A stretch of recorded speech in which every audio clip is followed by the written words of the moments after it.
8 weeks out, and I'm finally at the point where leg day isn't just about getting through it safely, but I'm actually the strongest I've ever been on squats and feeling the best I ever have. But it wasn't always like this, especially recently. I used to dread squats. Not because I was lazy, but because not only were they not a very productive exercise for my physique, but because they caused more wear and tear than they were worth in my case. And if you're someone that's been lifting heavy for years, you can probably relate. Now, at the peak of my bodybuilding career years ago, I was deep squatting 405 for 10 reps, full range of motion. On paper, that might sound impressive, but in reality, with that much weight, that many reps and that technique, my quads really weren't as developed as they should have been. What did grow?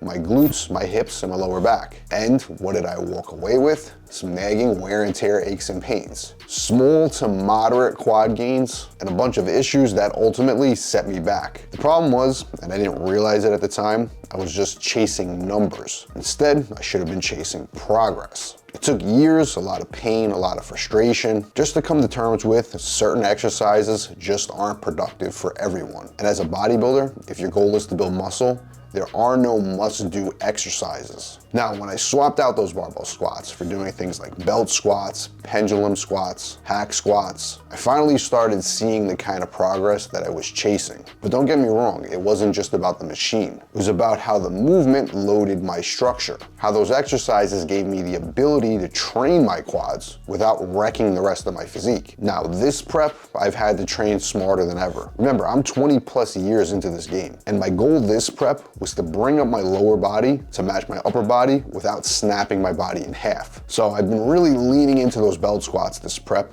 and more recently, I've been doing a lot more Hatfield squats. Belt squats were amazing early on in this prep. No spinal loading, constant tension, and they feel great on the quads. But eventually, the belt actually became the limiting factor for me. I simply just couldn't lift heavy enough without that resistance around my hips becoming the issue. So that's when I reintroduced Hatfield squats. And to be honest with you, they have been a game changer. They mimic the same benefits of a belt squat. And if you look at them, the movement is almost identical. But with a barbell, you can push that load a lot further. And as a result, my strength is climbing very fast, and my joints are just not suffering. One point I want you to take home with this is, if you've been grinding away year after year with the same exercise, ask yourself this: are you getting better because of that movement? Or are you just working hard? It took me years of back squatting and getting up to over 405 pounds for 10 reps to say, yeah, for how strong I am on this movement, it's just not growing the target muscle the way I want it to. Now, you know me, I'm all about progression, but progression with purpose. If you're progressing on a movement, but it's only building the assistance muscles, and the target one's just not growing, that's a clear indicator you need a better exercise that's more suited for you. Now, after years away from the traditional barbell squat and 8 weeks out from my show in a deep deficit, I'm back up to over 475 pounds on the Hatfield squat. And to be honest, I can confidently say I will definitely hit over 5 plates during this prep. But what feels even better is not only knowing that I'm training in a better way, a more productive way for growth, but using the right movements, the right form, and the right technique,